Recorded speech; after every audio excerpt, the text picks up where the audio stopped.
Dentro de ella vivía Lucía, la niña que no hablaba desde que su madre murió, con los ojos hundidos como si cargara 100 años en un cuerpo de 5, abrazaba un trapo viejo como si fuera su única forma de no desaparecer. Ese día llegó un carro cubierto de polvo. En la parte trasera viajaba una mujer encadenada, piel de bronce, mirada opaca, sin miedo ni esperanza. Los que la trajeron dijeron que se llamaba Alina, que era fuerte, que no hablaba mucho, que ya había sido madre una vez. Nadie preguntó más, nadie respondió nada. Elías no la miró, le señaló la entrada trasera y dijo que durmiera en el cuarto chico, junto a la cocina, que alimentara a la niña, que no hablara de más, que no esperara nada, que simplemente cumpliera. Ella no lloró, no tembló, no discutió, subió los peldaños como quien ha vivido demasiadas despedidas, entró a su pequeño cuarto y cuando la noche se tragó la casa entera, encendió una vela, sacó de su ropa un pedazo de tela bordada y se sentó en el suelo con las piernas cruzadas contra su pecho, cantó bajo, casi en susurro, una canción sin idioma que sonaba a raíz, a cuna, a tierra. Y entonces pasó algo. La niña se levantó, caminó descalza con su muñeco apretado contra el pecho y sin pedir permiso se metió en su regazo como si ese abrazo siempre hubiese estado allí esperándola, y Alina la abrazó sin decir una palabra. En el pasillo oscuro el capitán observaba la escena inmóvil, como si algo lo hubiera atravesado sin violencia, pero con verdad, una escena tan simple, tan humana, tan viva, que por un instante olvidó quién era y recordó lo que alguna vez fue. Y eso fue solo el comienzo. Dicen que algunas almas están hechas de silencio, pero no por eso están vacías. A veces, el que no habla no es porque no tenga nada que decir, sino porque ha visto demasiado, ha perdido demasiado, ha amado más de lo que el cuerpo puede soportar. Y Alina era eso, silencio con memoria. La noche en que la niña entró por primera vez a su cuarto, no preguntó nada, simplemente se acomodó en su regazo como si ese lugar hubiese sido suyo desde siempre, como si entre ellas no hiciera falta explicar nada. Alina le cantó hasta que el sueño la venció, susurró palabras que ya nadie decía, que ni siquiera ella entendía del todo, pero que su alma recordaba. En el pasillo el capitán seguía de pie como una estatua, con los ojos clavados en la escena, sin comprender por qué algo se rompía dentro de él y no dolía, al contrario, era como si al quebrarse su pecho respirara por primera vez en años. La mañana siguiente amaneció espesa, el calor subía desde el suelo, como si el desierto entero respirara dentro de la casa. Alina se levantó antes que todos, como siempre lo haría, preparó café hirviendo y pan duro, lo dejó sobre la mesa sin esperar gracias ni palabras. Cuando subió a buscar a Lucía la encontró despierta, los ojos abiertos, mirando el techo con el muñeco sobre el pecho, como si aún escuchara la canción de la noche anterior. Alina se acercó despacio, con movimientos suaves, la tocó con una ternura que no pedía permiso. «Buenos días, pequeña», dijo sin esperar respuesta, y aunque la niña no habló esta vez, no se apartó. Dejó que la levantara, que la llevara a la bañera, que la lavara con agua tibia y una esponja de trapo, todo en silencio, pero no era el mismo silencio de antes, este tenía otro peso, otro pulso. Mientras la vestía con un vestido limpio, Alina cometió un pequeño acto de rebeldía, algo que no estaba en las órdenes que el capitán había dado. Le besó la frente. La niña no dijo nada, pero cerró los ojos como si ese beso tuviera un eco. Cuando el capitán la vio bajar del brazo de Alina, no dijo nada, pero sus ojos se detuvieron un segundo más de lo normal. Ese mismo día por la tarde, mientras Alina fregaba el suelo, escuchó sus pasos firmes en el pasillo. Él se detuvo en la puerta sin entrar. «No necesitas cantarle», dijo ella, «no entiende». Alina se levantó lentamente, se secó las manos en el delantal sin mirarlo a los ojos. «Pero siente», dijo. Hubo un silencio, él no respondió, simplemente se fue. Y esa noche la niña volvió a aparecer en la puerta con el muñeco apretado entre las manos, como si no pudiera dormir en otro lugar que no fuera el regazo de esa mujer que no hablaba mucho, pero que ya lo decía todo sin decir nada. Y desde esa noche el capitán empezó a escuchar la canción, aunque no quisiera, aunque no entendiera, aunque aún no supiera que su propia alma también la estaba esperando. Hay casas que no están vacías por falta de muebles, sino por exceso de ausencias, y la del capitán Elías Borrasca era una de esas casas, llena de cosas que nadie tocaba y recuerdos que nadie decía.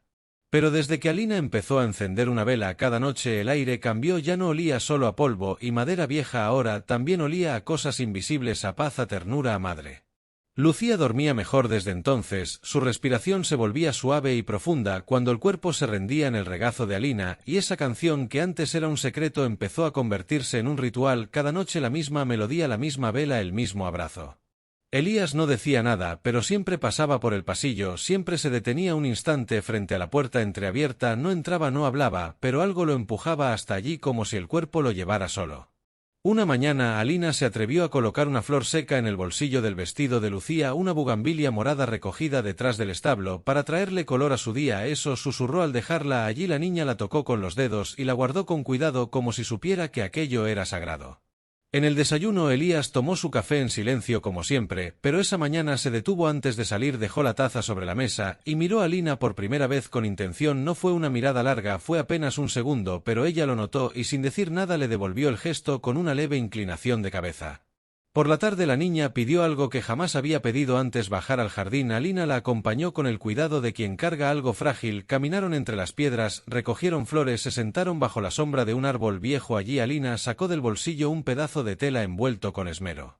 ¿Quieres ver una magia?, preguntó Lucía. No respondió, pero asintió con los ojos. Alina desplegó la tela y reveló una pequeña muñeca hecha a mano, con retazos cosidos por las noches, el rostro bordado con hilos simples, un corazón rojo en el pecho. «Es tuya», dijo. Lucía la tomó con fuerza, no sonrió, pero sus ojos brillaron con otra luz. Entonces Alina le contó una historia, habló de una flor que solo florecía de noche, que necesitaba silencio para crecer, y la niña escuchaba como si cada palabra cerrara una herida invisible.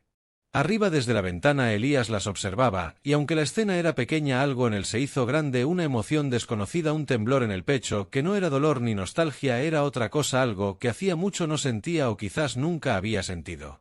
Esa noche Lucía no solo durmió en el regazo de Alina, por primera vez habló. Su voz fue baja, frágil, como una ramita en el viento. «Canta otra vez». Y Alina cantó con el alma entera, sin saber que en el pasillo Elías lloraba en silencio, apoyado en la pared, como quien encuentra el camino de regreso sin haberlo buscado. A veces los objetos guardan más amor del que una persona puede decir, y eso fue lo que Alina encontró una tarde mientras limpiaba el cuarto cerrado del fondo, el que había pertenecido a la madre de Lucía. Elías nunca lo había mencionado, nunca le permitió entrar, pero ese día la puerta estaba entreabierta, como si el pasado hubiese pedido permiso para volver. Adentro todo seguía cubierto con sábanas blancas, como fantasmas dormidos, una cuna pequeña, un espejo cubierto, un libro abierto sobre la mesita. Alina entró sin hacer ruido, como si pisara tierra sagrada, y lo primero que notó fue un sobre amarillento entre las páginas del libro. Era una carta. No tenía dirección ni destinatario, pero al verla supo que no era una carta común, era un pedazo de alma. La abrió con cuidado, como si el papel pudiera romperse con el aire. Decía cosas simples. «Si algún día lees esto es porque ya no estoy contigo, pero quiero que sepas que tu voz es lo más hermoso que he escuchado. Nunca tengas miedo de hablar, canta aunque nadie escuche, porque en tu canto vive mi recuerdo».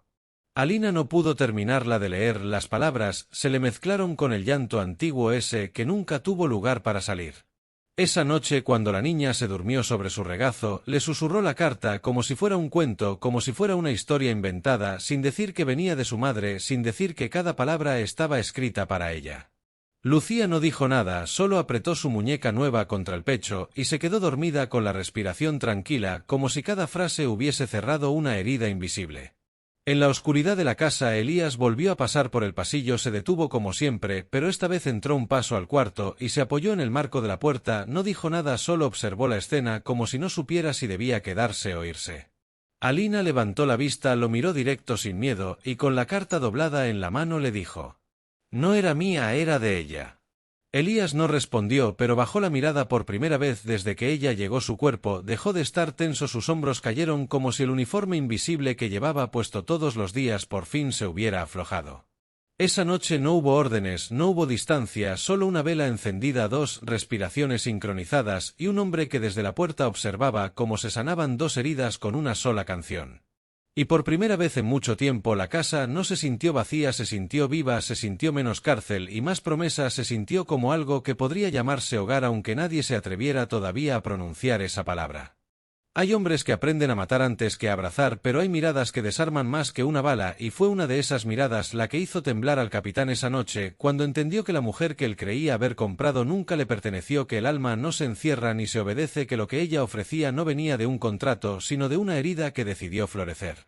Y si tú también crees que hay historias que sanan más que 1000 palabras, estás en el lugar correcto. Esto es Alma Negra, y aquí lo invisible también importa. Desde aquella noche Elías ya no cruzaba el pasillo como un extraño, ahora se quedaba en la puerta sin decir palabra, observando como si temiera romper algo sagrado, y aunque su rostro seguía serio, algo en sus ojos se había ablandado como la tierra después de la lluvia. Alina seguía encendiendo la vela cada noche, colocaba la muñeca de Lucía a un lado, abría el pedazo de tela bordada y cantaba la misma melodía que ya no era solo suya, ahora era de ambas. Una tarde, mientras la niña dibujaba con carbón en el suelo, Elías bajó con un objeto entre las manos, era una caja de madera gastada, y sin decir nada la colocó frente a Alina. Ella la miró sin saber si debía tocarla y la asintió con un gesto. Dentro había cosas que no se regalaban a cualquiera: una peineta de plata, una foto vieja, una cadena rota y una carta sin abrir.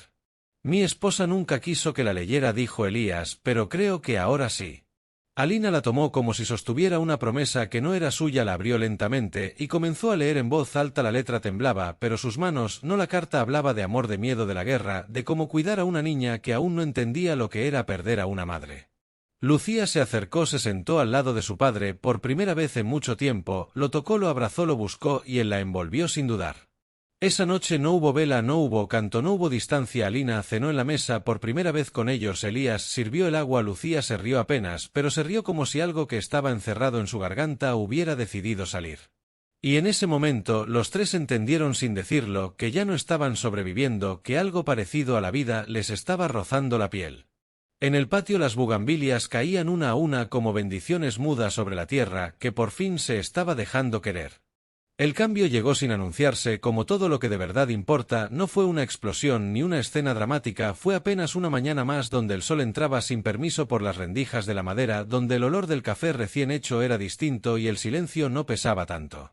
Elías se levantó más temprano de lo habitual, bajó con paso lento, sin botas, sin armas, sin rigidez, y en la cocina encontró a Alina con la espalda recta frente a la olla, removiendo con una cuchara de madera como si allí dentro se cocinara algo más que comida. Ella no se giró, pero supo que él estaba allí, lo sintió como se sienten las cosas que no hacen ruido pero mueven el aire. Elías no dijo nada, solo se acercó y tomó una taza, la llenó y por primera vez se la sirvió a ella, sin ninguna palabra, sin ningún gesto forzado. Fue un acto simple pero cargado de algo que no se podía nombrar. Ella lo miró de reojo, aceptó la taza y le sostuvo la mirada por un segundo, y en ese segundo algo se tendió entre ellos, algo invisible pero firme como un puente que empieza a crecer sin que nadie lo construya. Lucía bajó descalza como todos los días, con su muñeca en los brazos y una flor seca en el bolsillo del vestido. Al ver a su padre y a Alina tan cerca no retrocedió, al contrario se acercó a ellos y se colocó justo al centro con una naturalidad que nadie le enseñó, como si su cuerpo supiera que allí pertenecía. Esa mañana desayunaron juntos por segunda vez, sin decir mucho, pero sin la incomodidad de los silencios vacíos. Ahora el silencio tenía otra textura, otra temperatura.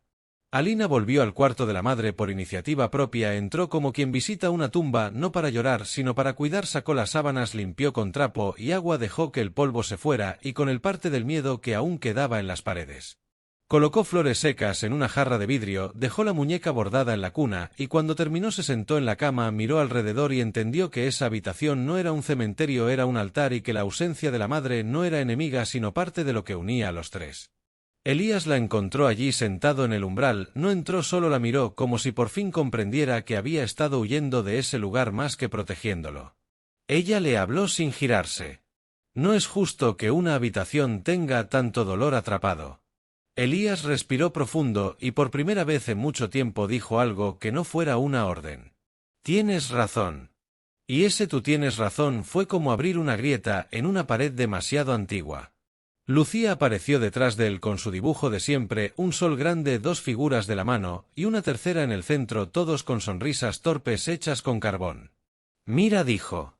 Y Alina sintió que el corazón le temblaba, no por el dibujo sino por la voz. Lucía había vuelto a hablar, no una palabra suelta, no un susurro, sino una frase completa, una frase dirigida, una frase cargada de intención y ternura.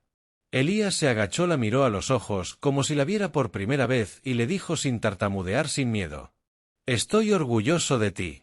Ella no respondió, solo se abrazó a su cuello, y él la sostuvo fuerte con los ojos cerrados.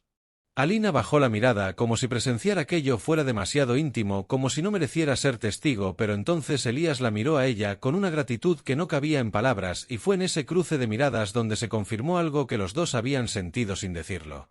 Que ya no eran tres desconocidos en una casa rota, ahora eran algo más, algo parecido a un nosotros.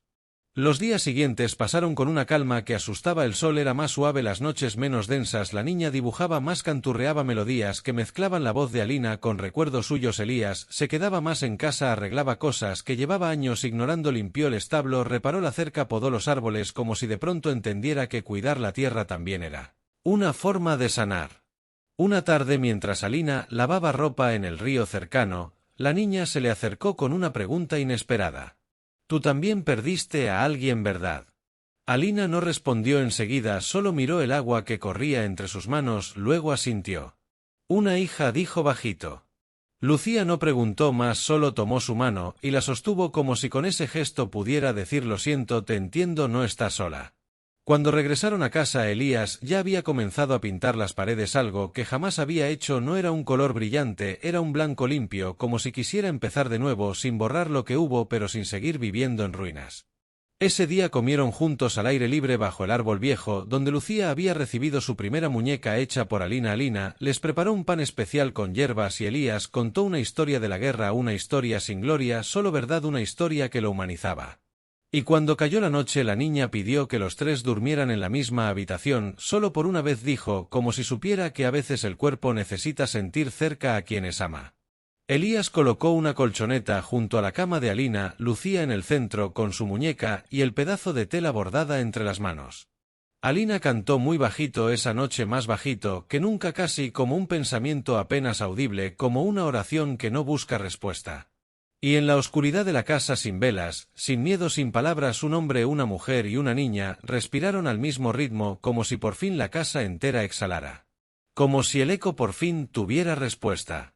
Y sin saberlo estaban más cerca del final, pero también más vivos que nunca.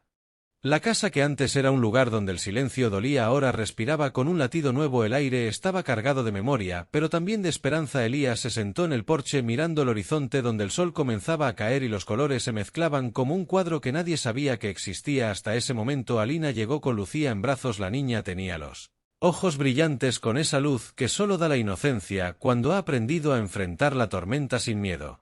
No dijeron nada, se sentaron juntos sin prisas, sin necesidad de palabras. Alina apoyó la cabeza en el hombro de Elías y Lucía se acurrucó entre ellos como un pequeño puente que unía el pasado con el presente. La casa ya no era una cárcel ni un eco vacío, era un refugio, un símbolo de renacer de todas las cosas que parecen perdidas pero solo están dormidas esperando el momento de despertar. Elías rompió el silencio con una voz que sonaba distinta, como si finalmente pudiera ser el mismo, sin armaduras ni sombras. Recordé todo y entendí que el dolor no se borra, solo se transforma. Alina le miró con esa mezcla de orgullo y amor que se lleva en el alma y añadió: y que a veces hay que dejar que las heridas respiren para que puedan sanar. Lucía miró a sus padres con esa sabiduría inesperada que tienen los niños que han vivido demasiado, y dijo con una sonrisa dulce y sin miedo: ya no tengo miedo a la casa.